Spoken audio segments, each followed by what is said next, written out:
पापा जी है ना घर में? उन्हें तो पेंशन आती है हर महीने। वो ना हो तो इतने खर्च कैसे चलें? बिजली का बिल, दूध वाले का हिसाब, चीकू की फीस, आधा खर्च तो वैसे भी उनकी पेंशन से निकल जाता है। वरना तेरे जीजा जी की सैलरी से तो ईएमआई ही पूरी नहीं होती। सुनीता ने रसोई में काम करते हुए अपनी सहेली से मोबाइल पर बात करते हुए कहा। आवाज धीमी थी, पर बरामदे तक साफ सुनाई दे रही थी, जहां रामलाल चौबे अपने पुराने अखबार के पन्ने पलट रहे थे। उनकी नजर अब अक्षरों पर नहीं, उन शब्दों पर टिक गई थी जो दिल के अंदर तक उतर गए थे। एक पल को लगा जैसे किसी ने उनकी बरसों की मेहनत, त्याग और प्यार को बस कुछ पैसों में तोल दिया हो। वो चुपचाप बैठे रहे, चाय का कप धीरे से उठाया और एक सिप लिया, मगर चाय का स्वाद अब राख जैसा लग रहा था। ये वही घर था जिसके हर कोने में कभी उनकी हंसी गूंजती थी, जहां बेटे रजत की परीक्षा की रातें उन्होंने जाग कर काटी थीं, जहां बहू की शादी के वक्त उन्होंने अपनी सारी जमा पूंजी बिना गिनती के खर्च कर दी थी। आज उसी घर में उनकी पहचान बस एक पेंशन वाला बाप बनकर रह गई थी।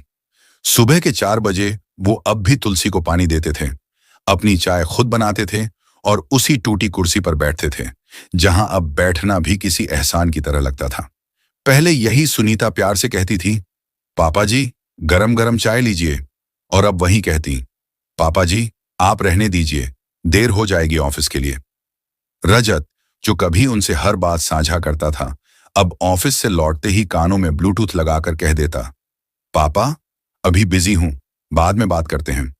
उनका पोता आरव, जो कभी उनकी गोद में बैठकर कहानी सुनता था, अब कह देता, दादू आप मुझसे बात मत किया करो, आपके मुंह से बदबू आती है। रामलाल के पास अब कोई शिकायत नहीं बची थी, सिर्फ एक खामोशी थी जो रोज थोड़ी गहरी होती जा रही थी। हर महीने की पहली तारीख उनके लिए अजीब होती। बैंक से पेंशन का मैसेज आता और घर का माहौल अचानक मीठा हो जाता। पापा जी आराम कर लीजिए, पापा जी चाय मैं बना देती हूं। जैसी बातें सुनकर वो मुस्कुरा देते, मगर जानते थे कि ये आदर नहीं, पेंशन का असर है। फिर जब डाकिया लिफाफा लेकर आता तो दरवाजा बहू खोलती, अरे भैया जल्दी आ गए इस बार, पापा जी आपकी चिट्ठी आई है। लेकिन अगले ही दिन वही सुनीता उनसे बात करते समय नाक सिकोड़ लेती। धीरे धीरे उन्हें महसूस होने लगा कि अब उनकी जगह इस घर में बस कागजों पर रह गई है। फिर एक दिन सब कुछ सचमुच बदल गया। उस महीने पेंशन नहीं आई। बैंक जाकर पता चला कि आधार लिंकिंग में दिक्कत है, वेरिफिकेशन के बाद ही पैसे मिलेंगे। घर लौटे तो माहौल सन्नाटे से भरा था। अब न बहू के चेहरे पर मुस्कान थी, न बेटे की आवाज में अपनापन। उस रात रामलाल देर तक बरामदे की उसी कुर्सी पर बैठे आसमान देखते रहे। हवा में ठंड थी, लेकिन उनके भीतर जो सन्नाटा था वो उससे भी ठंडा था। आज उन्हें पहली बार महसूस हुआ कि इस घर में उनकी जरूरत कभी इंसान के तौर पर नहीं थी, बस पेंशन के तौर पर थी। और अब जब वो भी रुक गई थी तो शायद उनका होना भी बेकार हो गया था। अगले दिन बहू सुनीता के चेहरे पर चिंता नहीं, बल्कि झुंझलाहट थी। उसने धीरे से कहा, अब महीने भर का राशन कैसे आएगा? बिजली का बिल तो आपके नाम पर है, वो भी कटेगा क्या? रजत, जो पास ही सोफे पर बैठा था, कुछ नहीं बोला, बस एक नजर पिता पर डाली, गहरी, ठंडी और सवालों से भरी। उस नजर में एक अजीब सी बेगानगी थी, जैसे सोच रहा हो कि अब इस बेकार हो चुके बूढ़े आदमी का क्या किया जाए। रामलाल ने कोई जवाब नहीं दिया। वो चुपचाप उठे, अपने पुराने संदूक के पास गए और धीरे से उसे खोला। अंदर कुछ पुराने कपड़े, कुछ तस्वीरें और एक पुरानी डायरी रखी थी। वही डायरी जिसमें उन्होंने कभी कभी अपने जीवन के छोटे छोटे अनुभव और भावनाएं लिखी थीं। उन्होंने पन्ने पलटे और उसी दिन की तारीख पर चुपचाप लिखा, आज पहली बार इस घर में मेरी कीमत शून्य हो गई, क्योंकि मुझे 1 महीने की पेंशन नहीं मिली। फिर पन्ने पलटते पलटते डायरी के आखिरी हिस्से पर पहुंचे, जहां पहले से ही उनके अपने हाथों से लिखा एक वाक्य था, मैंने कभी रिश्वत नहीं ली, इसलिए मेरी पेंशन रुक सकती है, लेकिन मेरा ज़मीर नहीं। वह पन्ना जैसे उनकी आत्मा का आईना बन गया। अगले दिन जब डाकिया शर्मा जी आए तो इस बार दरवाजा बहू ने नहीं, खुद रामलाल ने खोला। मुस्कुराकर बोले, अभी कुछ नहीं आया होगा भैया, पर आप चाहे तो 1 कप चाय पी सकते हैं।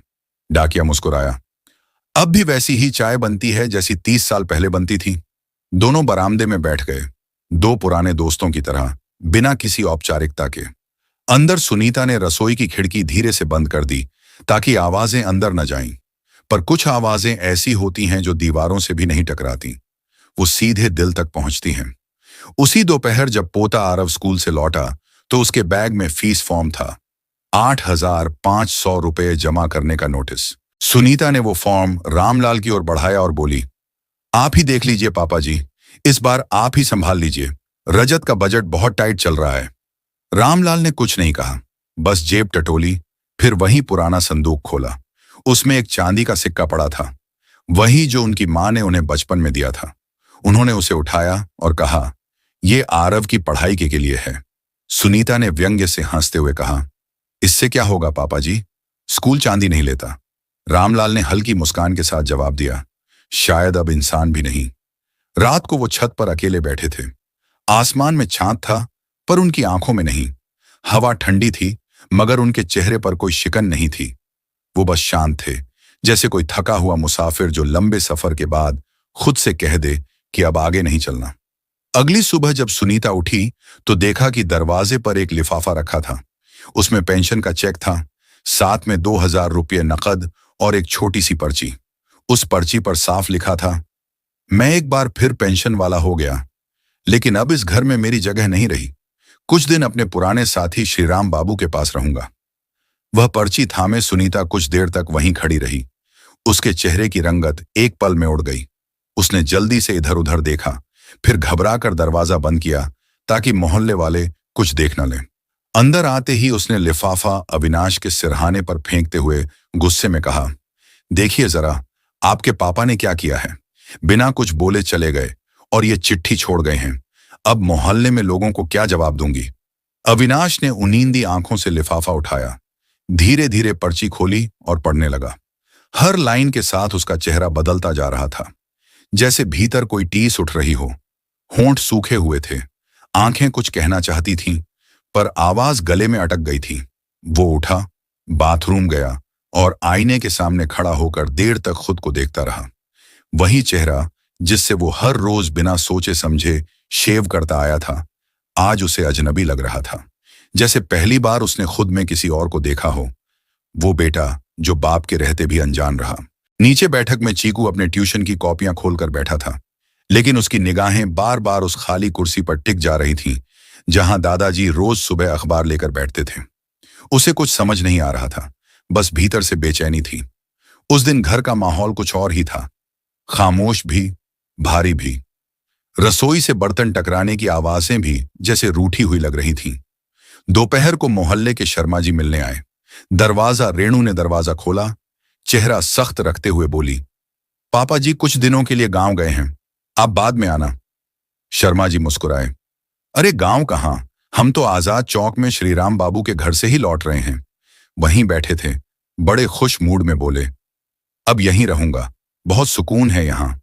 ये सुनकर रेणु का चेहरा और तमतमा गया। उसने जोर से दरवाजा बंद किया और अंदर जाकर बड़बड़ाने लगी, अब मोहल्ले में चर्चा होगी कि बूढ़ा अपने घर से खुद चला गया। अगर ये बात फैली तो क्या इज्जत रह जाएगी हमारी। शाम को अविनाश ने बाइक उठाई और सीधे श्रीराम बाबू के घर पहुंच गया। अंदर से आवाज आई, बाबूजी ने कहा है कि अब वो घर लौटकर कोई सफाई नहीं देना चाहते। अगर मिलना ही है तो बेटे बनकर नहीं, इंसान बनकर आना। अविनाश वहीं ठहर गया, उसकी आंखें नीचे झुक गईं। ये पहली बार था जब उसके पद, उसकी पहचान, उसकी सारी ऊंचाई किसी दरवाजे के आगे बेकार हो गई थी। वो बिना कुछ बोले वापस लौट आया। उधर रामलाल अब श्रीराम बाबू के पुराने पुस्तकालय वाले कमरे में रहते थे। दीवारें किताबों से सजी थीं, हवा में पुरानी कागजों की खुशबू थी और खिड़की से आती धूप सीधे उस कुर्सी पर पड़ती थी जहां अब वो बिना किसी डर या ताने के अखबार पढ़ते थे। वहां न बहू की झुंझलाहट थी, न बेटे की खामोशी, बस एक सुकून था, अपने होने का। वो अब फिर से खुद को महसूस करने लगे थे, बिना किसी कीमत, बिना किसी पेंशन के। 2 दिन बाद उन्होंने अपनी डायरी से एक पन्ना फाड़ा, जिस पर उन्होंने चीकू के नाम एक चिट्ठी लिखी। उसमें कोई शिकायत नहीं थी, कोई दर्द का बोझ नहीं, बस कुछ छोटी छोटी कहानियां थीं, उनके जीवन की, उनके अनुभवों की। आखिर में लिखा था, अगर कभी दादाजी की कमी महसूस हो तो मुझे ढूंढना मत, उस खाली कुर्सी पर बैठ जाना, मैं वहीं मिलूंगा। और सच में उस घर में अब वो कुर्सी खाली नहीं लगती थी। हर शाम जब हवा चलती तो अखबार के पन्ने हिलते थे, जैसे कोई अब भी वहीं बैठा हो, अपने पोते को मुस्कुराकर देख रहा हो। चीकू ने जब वह चिट्ठी खोली तो उसके हाथ हल्के से कांप रहे थे, जैसे किसी अनजाने डर ने उसे पकड़ लिया हो। लेकिन जब उसने पढ़ना शुरू किया तो पहली बार उसकी आंखों में सच्चे आंसू उतरे। उस चिट्ठी में कोई शिकवा नहीं था, कोई ताना नहीं था, बस एक ममता थी जो अब भी शब्दों के बीच सांस ले रही थी। हर पंक्ति में एक पिता की नमी थी जो अपने बेटे से कुछ नहीं मांगता, बस उसकी समझ की उम्मीद करता है। रेणु ने जब देखा कि बेटे की आंखें भीग रही हैं तो वह खुद जैसे पत्थर बन गई। उधर ऑफिस में बैठा अविनाश अपने पिता की पुरानी फाइल खोलकर देर तक देखता रहा। सरकारी कागज पर लिखा था, ईमानदारी के लिए सम्मानित अधिकारी हरिनारायण मिश्रा। वह फाइल अब किसी दस्तावेज से ज्यादा एक आईना बन गई थी, जिसमें अविनाश ने खुद को देखा। वही बेटा जिसे कभी पिता बारिश में कंधे पर बैठाकर स्कूल छोड़ते थे और कीचड़ में खुद के पैर गंदे कर उसके जूते बचाते थे। अगले दिन सुबह रेणु उठी और पहली बार तुलसी में पानी दिया। फिर उसने दादाजी की कुर्सी के पास एक खाली चाय का प्याला रखा। चाय नहीं बनाई, बस प्याला रखा, जैसे किसी के लौटने की प्रतीक्षा हो। शाम को जब बिजली गई और इन्वर्टर भी बंद पड़ गया तो चीकू भागा दादाजी की टॉर्च ढूंढने, जो हमेशा उनके संदूक में रहती थी। लेकिन संदूक अब बंद था और उसकी चाबी उनके साथ चली गई थी। उधर गांव में हरिनारायण अब भी सुबह 4 बजे उठते थे, खुद चाय बनाते, खुद अखबार पढ़ते। पर अब उनकी चाय में किसी ताने की कड़वाहट नहीं थी, बस आजादी की महक थी। श्रीराम बाबू के साथ वह शाम को गांव के बच्चों को पढ़ाते, रामायण के दोहे समझाते और कभी कभी मुस्कुराकर पूछते, अगर किसी के पास सब कुछ हो फिर भी वो प्यार को तरसे तो दोष किसका। बच्चे चुप रहते, पर उनकी आंखों में जवाब होता और हरिनारायण को बस यही चाहिए था, कुछ कहा ना जाए, बस महसूस किया जाए। अगले ही दिन अविनाश बैंक पहुंचा। हाथ में पिता की पेंशन की पुरानी फाइल थी, वही फाइल जिसे कभी उसने महत्वहीन समझकर दराज में रख दिया था। आज वह फाइल उसके लिए किसी इम्तिहान की कॉपी जैसी लग रही थी, जिसमें हर पन्ने पर उसके अपने किए हुए सवाल छिपे थे। हर पन्ना जैसे उसके सामने पिता की उम्र, उनकी मेहनत और उनकी मौन शिकायतें खोल रहा था। काउंटर पर पहुंचकर उसने धीमे स्वर में कहा, सर, मुझे अपने पिता की पेंशन अपडेट करवानी है। उनका आधार दोबारा लिंक करना है, कृपया सही तरीके से कर दीजिए। मैनेजर ने कागज उठाए और पूछा, क्या पेंशन बंद हो गई थी? अविनाश ने सिर झुकाकर धीरे से कहा, हाँ, बंद हो गई थी, पर अब यह पैसे का सवाल नहीं है। मेरे पिता अब पैसों के मोहताज नहीं हैं। उनकी असली जरूरत थी सिर्फ कुछ सम्मान, कुछ प्यार, कुछ वो चीजें जो मैंने उन्हें कभी नहीं दी। मैं चाहता हूं कि यह पेंशन अब उनके नाम पर सही मायनों में जुड़े, उनके जीवन के लिए, उनकी मेहनत और ईमानदारी के लिए। मैनेजर ने उसे कुछ देर तक देखा, फिर धीरे मुस्कुराते हुए कहा, बेटा, ऐसे पिता की पेंशन केवल पैसों के लिए नहीं होती। उनके जैसे लोग पैसों से नहीं, अपने जीवन और सम्मान से जाने जाते हैं। उनके साथ जो सबसे बड़ी चीज छूटी वह सम्मान है। पैसे तो फिर भी मिल सकते हैं, लेकिन उनका सम्मान, वो किसी खाते में नहीं, बस दिल में ही जिंदा रहता है। वही असली विरासत होती है। अविनाश की आंखें भर आईं। दस्तावेजों पर साइन करते हुए उसने पहली बार महसूस किया कि पिता की चाहत और उसकी अपनी कमी का बोझ अब उसके कंधों पर है। वह सिर्फ बेटा नहीं रहा, बल्कि एक ऐसे आदमी का कर्जदार बन गया था जिसे उसने उम्र भर नजरअंदाज किया। सम्मान और अपने होने की जरूरत जिसे उसने महसूस नहीं होने दिया। अगले दिन अविनाश, रेणु और चीकू तीनों श्रीराम बाबू के घर पहुंचे। हाथ में मिठाई और एक चिट्ठी थी। दरवाजा खोला तो आवाज आई, हरिनारायण जी सुबह ही निकल गए। बोले एक नई जगह जाना है जहां रिश्तों की रसीद नहीं, बस आत्मा का सुकून मिले। वह तीनों कुछ पल वहीं खड़े रहे, मौन, जैसे कोई वादा अधूरा रह गया हो। घर लौटकर रेणु ने फिर दादाजी की कुर्सी के पास एक प्याला रखा। इस बार उसमें चाय भी थी। शायद लौट आएं, शायद बैठ जाएं, शायद कुछ न कहें, बस मुस्कुराएं जैसे पहले किया करते थे। उस दिन घर के आंगन में धूप कुछ देर तक ठहरी रही, जैसे किसी बूढ़ी छाया का इंतजार कर रही हो। चीकू ने स्कूल से आकर फिर से चाबी ढूंढी, रसोई में, बैठक में, यहां तक कि खिड़की के पास तक झांका, पर चाबी कहीं नहीं मिली, क्योंकि अब वो किसी संदूक में नहीं थी। वह अब उसके दिल में थी, जो पहली बार सिर्फ धड़क नहीं रहा था, बल्कि महसूस कर रहा था। उधर रेणु अब रसोई में काम करते हुए अक्सर अनजाने में पीछे मुड़कर देखती थी, जैसे कोई आकर कहे, बहू, एक गर्म रोटी मिलेगी। लेकिन अब पीछे कोई नहीं था, न कोई आवाज, न वो साया जो कभी घर को घर बनाता था। उस चूल्हे की आंच अब भी जलती थी, पर उसमें पहले वाली ऊष्मा नहीं थी। अविनाश हर रात ऑफिस से लौटते वक्त अपनी स्कूटर की रफ्तार धीमी कर देता, जब भी वह उस गली से गुजरता जहां श्रीराम बाबू का घर था। पर हर बार वही नजारा, बंद दरवाजा, ताला लटका हुआ और चारों तरफ सन्नाटा। उधर हरिनारायण मिश्रा अब शहर छोड़ चुके थे। वह लौट गए थे उस गांव में जहां कभी उन्होंने अपनी पहली नौकरी शुरू की थी।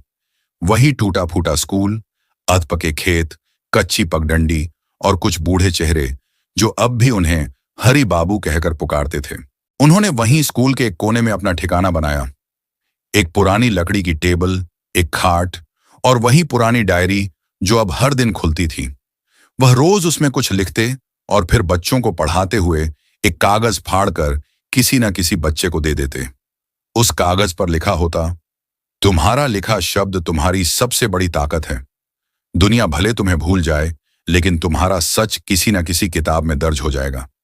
गांव के बच्चों को नहीं मालूम था कि ये बूढ़े बाबा कौन हैं, पर इतना जानते थे कि वह सिर्फ किताबें नहीं, जिंदगी पढ़ाते हैं। एक दिन अविनाश अपने सरकारी काम से उसी गांव में गया जहां उसके पापा रहते थे। वह स्कूल के पास अपनी ऑफिस की गाड़ी खड़ी कर रहा था कि तभी एक स्थानीय व्यक्ति जो स्कूल के पास अक्सर आया जाया करता था, उसे पहचान गया। उसने धीरे से कहा, अविनाश बेटा, तुम्हारे पापा इसी स्कूल में रह रहे हैं, एक पुराने कमरे में बच्चों को पढ़ाते हैं। अविनाश का दिल अचानक तेजी से धड़कने लगा। वह कुछ देर वहीं खड़ा रहा, अपनी सांसों को संभालते हुए। फिर उसने स्कूल की तरफ कदम बढ़ाए। अंदर जाकर उसने देखा, एक झुकी पीठ वाला बूढ़ा आदमी लकड़ी की पट्टी पर बैठा है। सामने 5 बच्चे ध्यान से उसकी पढ़ाई सुन रहे थे। हाथ में वही पुराना चांदी का सिक्का था जिसे उसने कभी चीकू के लिए संभाल कर रखा था। अविनाश कुछ पल वहीं खड़ा रहा, जैसे समय ठहर गया हो। फिर धीरे धीरे कदम बढ़ाते हुए उसने पास जाकर कहा, पापा। स्कूल में सन्नाटा छा गया। हरिनारायण ने बिना मुस्कुराए सिर उठाया और कहा, सरकारी दौरे पर आए हैं? अविनाश की आंखें भर आईं, लेकिन उसने खुद को संभालते हुए कहा, पापा, आपके बिना घर अधूरा है, सब कुछ अधूरा है।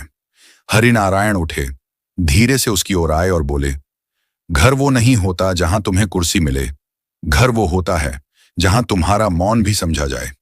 फिर बच्चों की तरफ देखकर मुस्कुराए, बच्चों, ये मेरे बेटे हैं जिनके लिए मैंने ईमानदारी की कमाई से पूरी उम्र लगाई। आज ये मुझे ढूंढने आए हैं। इसका मतलब है उम्मीद अभी बाकी है। अविनाश ने झुककर पिता का हाथ थाम लिया। पहली बार वह उनके साथ पैदल चला। गाड़ी वहीं खड़ी रही, अफसर की कुर्सी भी और मोबाइल भी। रास्ते भर दोनों खामोश थे, पर वह चुप्पी अब बोझ नहीं थी। वो एक पुल थी जो टूटे रिश्तों के बीच फिर से बन रही थी। गांव के लोग दूर से देखते रहे। एक अफसर और उसका बूढ़ा बाप जो अब भी किसी छोटे से स्कूल में बच्चों को जिंदगी पढ़ा रहा था। शाम को दोनों पोखरे के किनारे बैठे, हाथ में चाय के प्याले और बीच में वही खामोशी। मगर अब वो खामोशी सुकून थी। अविनाश ने जेब से एक कागज निकाला और कहा, पापा, आपकी पेंशन वापस चालू हो गई है। अब सीधा गांव के पोस्ट ऑफिस में पहुंचेगी। हरिनारायण मुस्कुराए, वही पुरानी शांत मुस्कान के साथ बोले, बेटा, अब मुझे पेंशन की जरूरत नहीं, पैसों से खुशी नहीं मिलती। अब मुझे असली इज्जत मिल गई है। वह इज्जत जो किसी ने खरीदी नहीं, जिसे मैंने अपने पूरे जीवन की ईमानदारी और अपने शब्दों से कमाया है। बाकी जिंदगी में उसी ईमानदारी और अपने काम से गुजार लूंगा। यही मेरी सच्ची संपत्ति है।